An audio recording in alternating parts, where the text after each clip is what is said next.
Welcome back, everyone. New School Sensei. I'm your host, Lance Douglas. We've got my twin brother, Ken Douglas, as well. We're into our series, our practical series on coaching kids martial arts. Topic this week, it's all about the saying, less explaining, more training. What does that mean? So essentially, as a guideline for our coaches, if they're going to explain a drill, we want to keep it to less than 90 seconds. Can you run us through why we're not going to be going for extended explanations? Bottom line, it's boring, especially for kids. We're talking about kids. It's boring. People are coming to train martial arts, whole bunch of reasons, but uh, like a main one is to keep fit for your health. Yeah, like especially if I'm going to train, I want to train. I'm not here to sit down, get cold, all that, and listen. So yeah, that's probably the biggest reason. Yep. When I explain, I try and keep it at 30 seconds. I'll keep it pretty bare bones. Like an example might be, say if we're playing, say it might be a game where you win if you can get behind, grab, or get in front and grab. I'll explain to the kids. I'll say something like, okay, game is, so winning conditions, you win if you can lift them up from the front or from behind. Win or lose, you both do 2 push-ups. Okay, let's go. That's it. A lot of coaches will say, do you guys have any questions? For me, I don't see a point in answering questions to the group. I'll just, as I walk around, then I'll get to questions. I would only answer questions if everyone else has that same question, and then we can address it as a group. Because if you get into the trap of always, at the end of your explanation, ask for questions, especially with young kids, it could turn into 2, 3, 4, 5 minutes. And then this is something you do need to actually practice.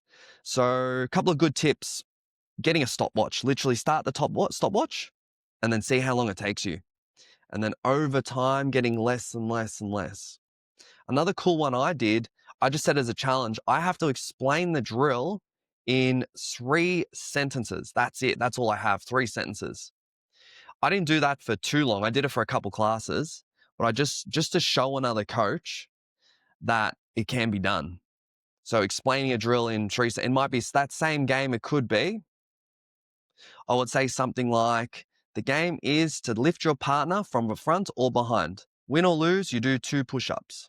Go. That's 3 sentences. And a lot of coaches, they do feel like it's their job to explain, but particularly for kids, kids are pretty intuitive. And a lot of the time, if you over-explain something, they get confused.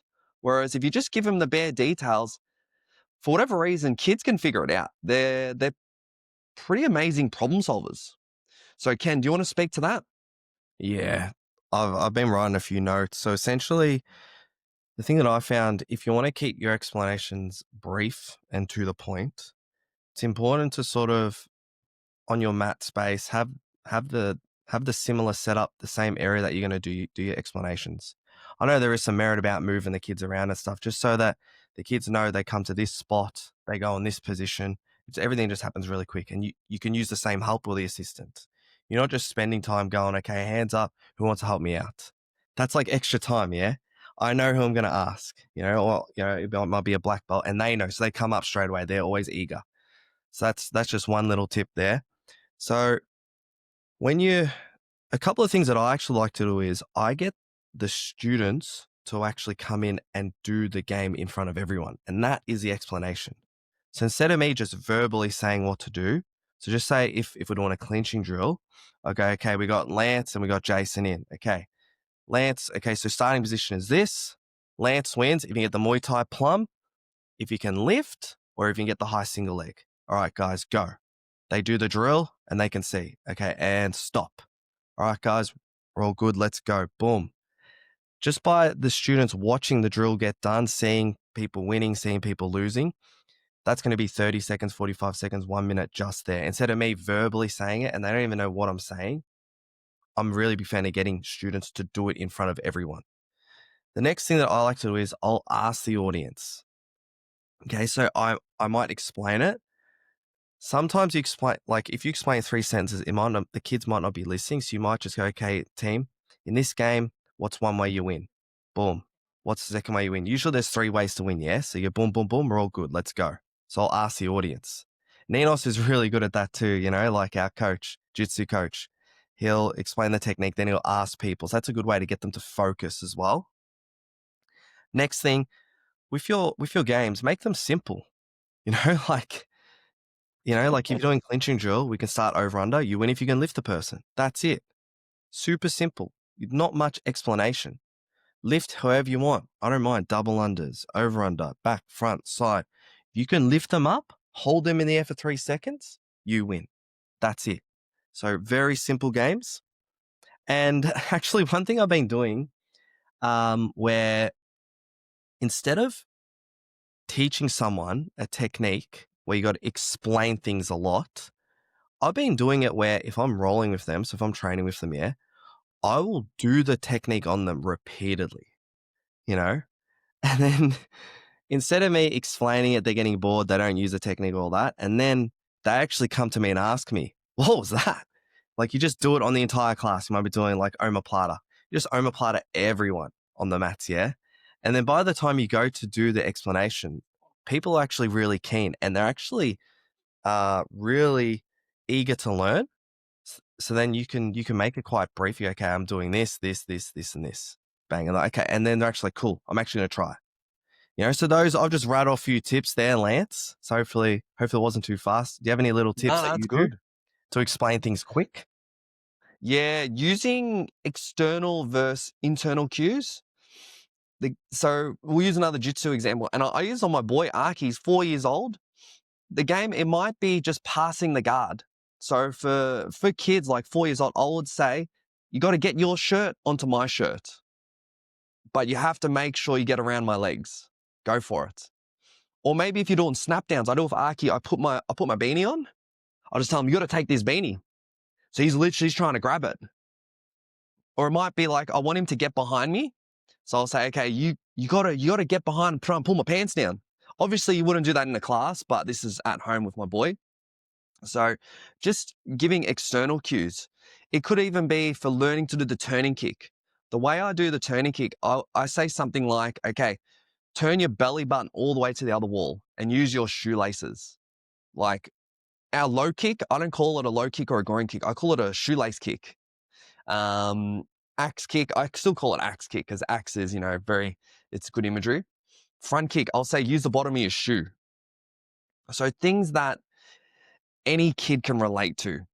It even could be like, you might do a back kick, call it a donkey kick, something like that.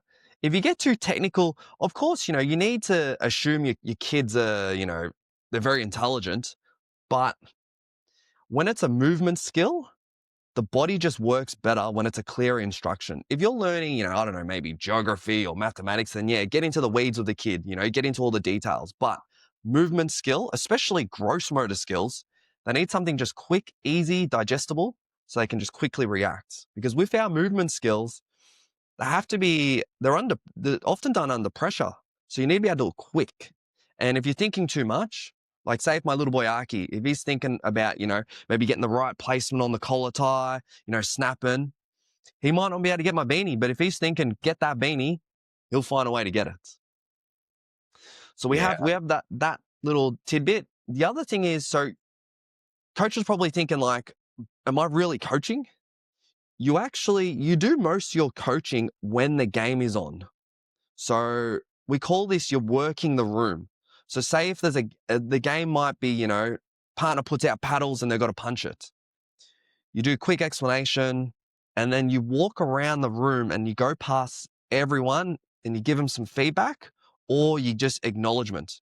So if I'm working the room, I'll be like, okay, that's it, Johnny. That's the kick. That's awesome, mate. How about try just a little bit higher? Boom. Good on you, mate. Fist bump. Okay, Jeffrey. Whoa, you got to pop on that kick, mate. How about the left leg? You got a left leg on you? Oh, you're going to have to work that left side, buddy. Okay, I'll come back. Make sure you work that left side. The junior coach, if you tell them less explaining, more training, they'll probably still do a 3-minute explanation, let's be real.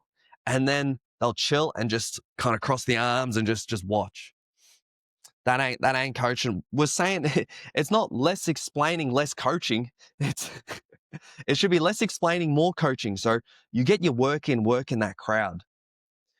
Another anecdote or another analogy I'll use for the coaches is think about like you're running a house party. Yeah. If you're the host of the party, you got to get around to everyone. You need to say hello to everyone. And that's the mentality you have. So this is where they might not be explaining much, but they're getting the 10,000 steps. That's for sure. Yeah, I love that, Lance. I think the role of coach is we are working on skills. We're not collecting techniques. I guess techniques is old school. It's all about skills. So if you think about it like that, like the old school jiu-jitsu lesson plan would be 3 techniques, yeah, positional and then some rolls.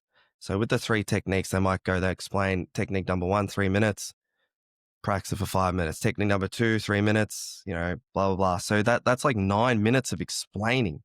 And the thing is, by the time they get to positional rolling, they're not using any of it. By the time they go free rolling, they're not using any of it. So like, what was the point of showing the techniques if they're not going to use it?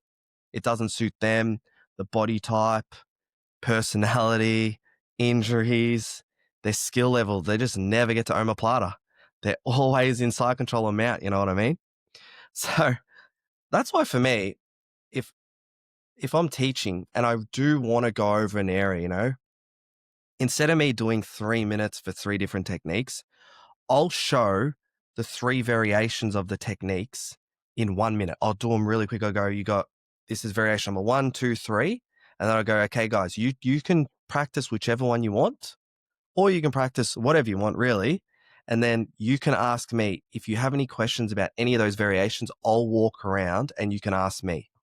Yes, and this actually works really good because you get some students might want to practice all 3. They're very studious like that. But then you get some students like, oh, that armbar was really cool. And they really want to own in, or like, oh, that triangle was really cool. You know what I mean? So I found that as a really cool way to change the way that I explain things. So there's less talking, there's more training,